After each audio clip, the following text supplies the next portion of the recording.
السلام علیکم ورحمۃ اللہ وبرکاتہ۔ امید آپ لوگ بخیر و عافیت ہوں گے۔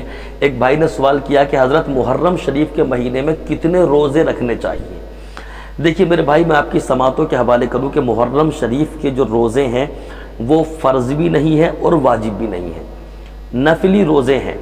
تو اس کا حکم یہ ہے کہ کم سے کم عاشورے کا یعنی 10ویں محرم کا روزہ رکھنا چاہیے، کم سے کم، اور زیادہ سے زیادہ اس کے ساتھ آپ 9 کا ملا لیں، 9 اور 10 کر لیں، بہت اچھی بات۔ اور اللہ رب العالمین آپ کو توفیق دے تو 1 تاریخ سے 10 تاریخ تک 10 روزے رکھیے، سبحان اللہ۔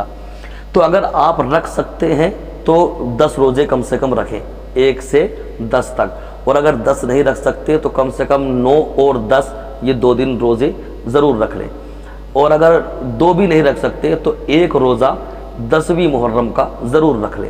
اگر وہ بھی نہیں رکھ سکتے تب بھی آپ گناہگار نہیں ہوں گے، اس لیے کہ یہ روزہ نہ واجب ہے اور نہ فرض ہے، نفلی روزہ ہے۔ اگر رکھیں گے آپ تو ثواب کے حقدار ہوں گے، اور نہیں رکھیں گے تو کوئی گناہ بھی آپ کو نہیں ہوگا۔ لیکن اگر اللہ رب العالمین نے آپ کو اس لائق بنایا ہے، آپ طاقتور ہیں، آپ رکھ سکتے ہیں، تو پھر ضرور کوشش کریں کہ کم سے کم 9 اور 10 کا روزہ ضرور رکھ لیا جائے۔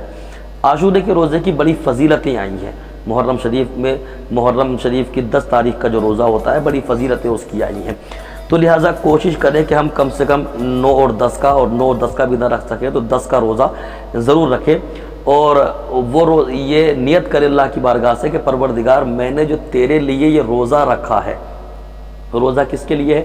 اللہ کے لیے۔ روزہ ہو یا کوئی بھی عبادت ہو وہ اللہ کے لیے ہے، اللہ کے علاوہ کسی کے لیے عبادت نہیں ہے۔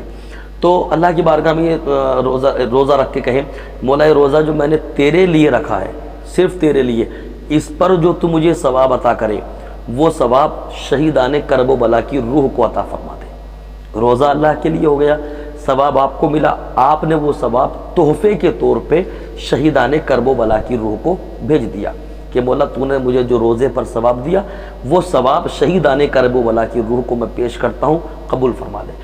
میرا ایمان بولتا ہے کہ اگر آپ نے شہیدان کربلا کی ارواح کو اس روزے کا ثواب ایصال کر دیا تو انشاءاللہ آپ کی ہر بگڑا ہوا کام سنورتا ہوا نظر آئے گا، اور دنیا تو سنورے گی انشاءاللہ۔ حسین پاک کی نگاہ کرم ہو گئی تو قبر بھی اچھی ہو جائے گی، اور انشاءاللہ پھر آپ کا حشر بھی انشاءاللہ امام حسین کے ساتھ ہوگا۔ اللہ پاک مجھے آپ کو سب کو عمل خیر کی توفیق عطا کرے۔ استغفر اللہ ربی من کل ذنب واتوب الیہ وما علینا الا البلاغ۔